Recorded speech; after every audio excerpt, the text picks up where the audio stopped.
यह कहानी अभी कुछ दिनों पहले की है, जब मैं परीक्षा देने उदयपुर गया हुआ था।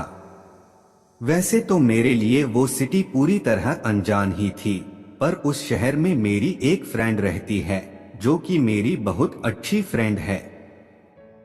मेरी फ्रेंड का नाम शीतल है। वह मुझे सोशल मीडिया पर मिली थी। वैसे तो वह मुझसे 2 साल बड़ी थी, पर हमारी दोस्ती बिल्कुल हम उम्र दोस्तों जैसी थी और काफी गहरी दोस्ती थी। हम हर बात शेयर करते थे। शीतल दिखने में काफी सुंदर है। मैं उसको पसंद करने लगा था, पर कभी उसको यह नहीं कह पाया। पर इसी बीच उसकी शादी हो गई थी, जो उसके लिए एक बुरे अनुभव से कम नहीं था। उसके ससुराल वाले उसे बहुत परेशान करते थे, इसलिए उसने 1 साल के अंदर ही तलाक ले लिया था और अब वह अकेली रह रही थी और जॉब भी कर रही थी। तो ये बात है जून के महीने की भरी गर्मी की। मुझे उदयपुर एग्जाम देने जाना था। जैसे कि मैंने बताया कि मुझे वहाँ के बारे कुछ भी नहीं पता था, इसलिए मैंने उससे एग्जाम सेंटर के बारे में पूछा। तब उसने कहा, तू बिल्कुल भी परेशान मत हो, बस उदयपुर आ जा, सब आराम से हो जाएगा।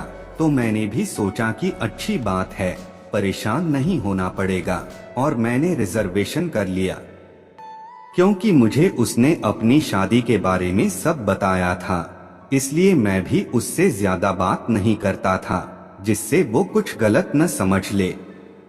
इसलिए मैंने भी ज्यादा कुछ नहीं पूछा और होटल बुक किया और निकल पड़ा। पहुंचने के बाद होटल में चेक इन किया और फ्रेश हुआ।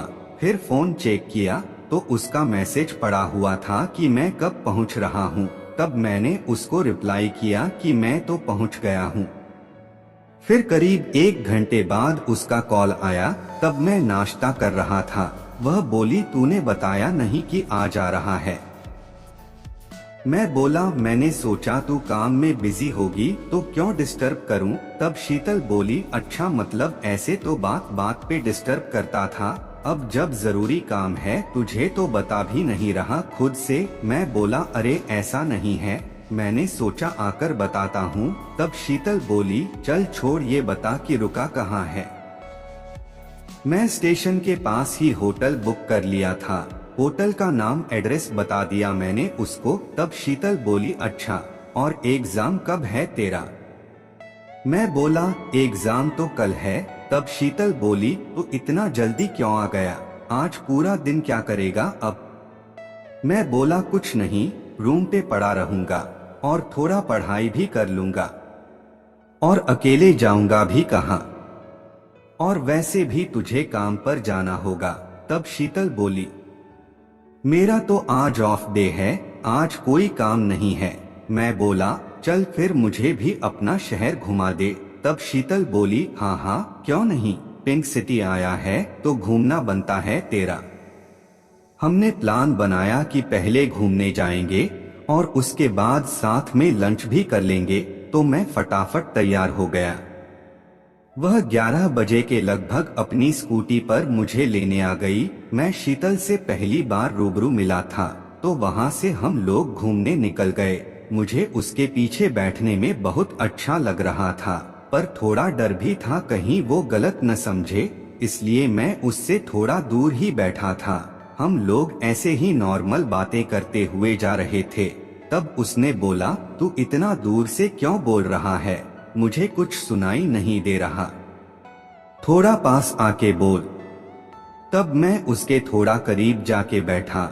उसके बाद ऐसे ही बातों बातों में हमने अंबर का किला, जल महल, हव महल घूमा, और उसने साथ ही उसने मुझे अपने शादी के बुरे अनुभव के बारे में सब बताया, और बताते बताते रोने लगी। मैंने उसको चुप कराने के लिए हक किया और वह मेरी बाहों में ही रोने लगी। उसके बाद हम वहां से निकलकर एक बढ़िया से रेस्टोरेंट गए, वहां खाना खाया। तब मैंने पूछा, अब आगे का क्या प्लान है। तो उसने बोला, एक जगह और है, वहां भी घूम कर आते हैं। मैं बोला, इस बार स्कूटी मैं चलाऊंगा, तू बस रास्ता बताती जाना। उसने बोला, हाँ ठीक है, चला लेना, तू भी क्या याद रखेगा कि पिंक सिटी में लड़की को घुमाकर आया है। इस बात पर हम दोनों हंसने लगे। वह मेरे पीछे बैठ गई। फिर हम वहां से निकले और वह भी थोड़ा दूर ही बैठी थी। थोड़ी देर में हम वहां पहुंच गए और घूमने लगे। हम दोनों इतना करीब होकर चल रहे थे जैसे कपल हों। आगे जाकर हम सनसेट पॉइंट पर पहुंचे। वहां कुछ लोग थे तो हमने फोटो निकाले। फिर हम खाली जगह पर आकर बैठ गए और बातें करने लगे। फिर अचानक से हमारी नजरें मिली। पता नहीं मुझे क्या हो गया, मैंने अचानक से उसका हाथ पकड़ लिया। वह शॉक हो गई पर कुछ बोली नहीं। फिर ऐसे ही थोड़े देर शांति रही। फिर हम वहां से निकले तो मैं रास्ते में उसको सॉरी बोलने लगा। सॉरी यार, वो बस फ्लो में हो गया, माफ कर देना। तब शीतल बोली, तू स्कूटी रोक। मैं बोला, अरे सॉरी न यार, ऐसे सुनसान जगह में बीच रास्ते में मुझे उतार कर चली जाएगी क्या? शीना बोली, तू स्कूटी रोक रहा है या नहीं? यह सुनते ही मैंने स्कूटी रोक दी। स्कूटी रुकते ही वह उतर गई और मेरे साइड में आकर खड़ी हो गई। जैसे ही मैं उसकी तरफ घूमा तो उसने मुझे हग कर लिया। मैं समझ नहीं पा रहा था कि अभी अभी ये क्या हुआ। फिर थोड़ी देर में वह बोली, अरे बस, यहाँ सड़क पर कोई देख लेगा, चल इधर से। फिर हम वहां से निकले। उसने बोला, भूख लगी है, डिनर कर लेते हैं। तब हम डिनर करने चले गए। थोड़ी देर में हम होटल पहुंचे। मैं उसे रूम में ले गया। रूम में पहुंचते ही मैं उसे दरवाजे के साइड में ही दीवार से लगाकर वो सब करना शुरू कर दिया। फिर वो सब के बाद हम लोग बातें करने लगे। कुछ देर बात करने के बाद वह बोली, चल अब सो जा, कल तेरा एग्जाम है। फिर हम दोनों सो गए और भविष्य का प्लान भी बनाने लगे। तो दोस्तों, आपको ये वीडियो कैसी लगी अपनी राय कमेंट बॉक्स में जरूर बताना और ऐसे ही कहानियाँ देखने के लिए मेरे चैनल को सब्सक्राइब करें। धन्यवाद।